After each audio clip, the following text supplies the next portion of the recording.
Today I'm going to look at the chapter on time and the perception of time, and how, if we're in a state of stress, time has a completely different experience to if we're not in a state of stress.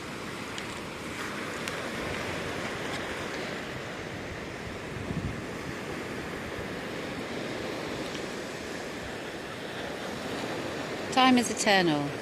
It's all about perception. Time is totally relative, man-made concept. Is there really little or no time? Time is eternal, isn't it?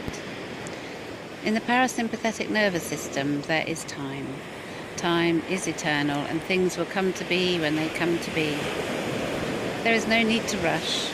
Everything will be fine. Everything will be perfect and on time. Stress and fear with no faith means that time is finite and will run out. Man thinks of time as linear, with mortality, death at its end.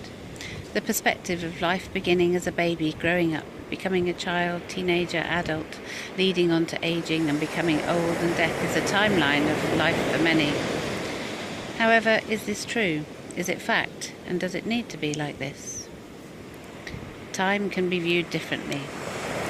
I propose time can be viewed and measured emotionally, psychologically, by completeness and wholeness of tasks and spirit. When we can give birth to something, create it, complete it, finish it, and make perfect, make whole, then feelings of achievement, contentment and confidence, wholeness and completeness will arise.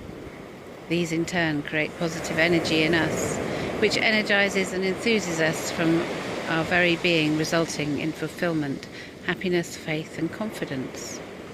A project becomes complete, should be appreciated and enjoyed, celebrated, recognized even, and then the next one can begin.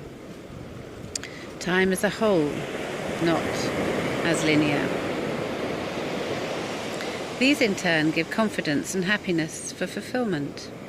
It doesn't matter what stage of life, whether it's a baby learning to crawl or walk, a child painting a picture, an adult painting a picture, an artist painting a picture, a child looking after its pet, a farmer tending to his animals, a zookeeper looking after his animals, a mother or father or young adult cooking dinner, setting the table, or parents creating an enterprising business, nurses looking after patients, doctors prescribing the right medicine, cleaners polishing the ward, looking after the home. The list is endless.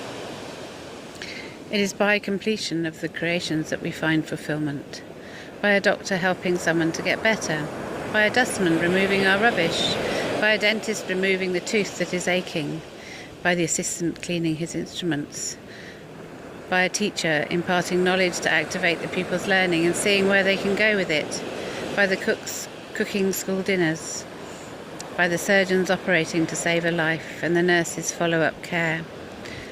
Performance entertaining an audience, the audience seeing the whole show to the end, musicians playing music, and by learning to play a musical instrument. We all need each other's help, and who is really the greatest and most valuable? Are we not all needed and therefore of equal value? Fulfillment of being pleasant and interested in the people we serve. If you work in a shop or restaurant or in the public service industries, time is a great gift. Time can work as an emotional and psychological process for fulfillment. Man puts value on time that is not endless. Like money, whatever the benchmark of value, it only gets raised. Are we reaching a point where we don't have time to talk to each other, where our time is all too valuable to give freely? This is a worrying thought. Why not reset the benchmark? Time values are all relative to our body biochemistry. Presence. Today is our present. And it is the present only if and when we are present. And it should be pleasant. Life is a wonderful gift.